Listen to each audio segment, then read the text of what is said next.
আপোনালোকে যদি এক্সচেঞ্জৰ চাৰ্টিফিকেটখন বনাব বিচাৰে অনলাইনত, তো আপোনালোকক কোনকেইটা ডকুমেণ্টছৰ এক্সচেঞ্জৰ চাৰ্টিফিকেটখন বনাবলৈ দৰকাৰ হয় তাৰ বিষয়ে আজি এইটো ভিডিঅ'ত মই আপোনালোকক দেখুৱাম।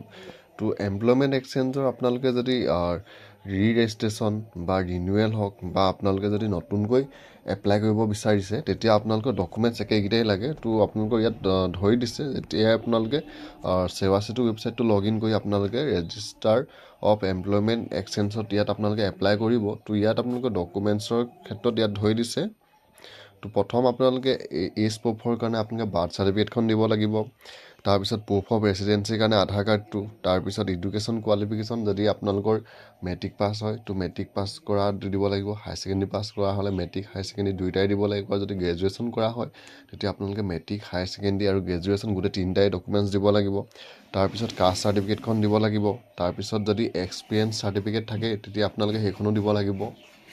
তাৰপিছত আধাৰ কাৰ্ড। তো এইকেইটা ডকুমেণ্টছ হ'লেই আপোনালোকে আপোনাৰ নিজৰ এমপ্লয়মেণ্ট এক্সচেঞ্জৰ যোনখন চাৰ্টিফিকেট হয় সেই চাৰ্টিফিকেটখন বনাব পাৰিব।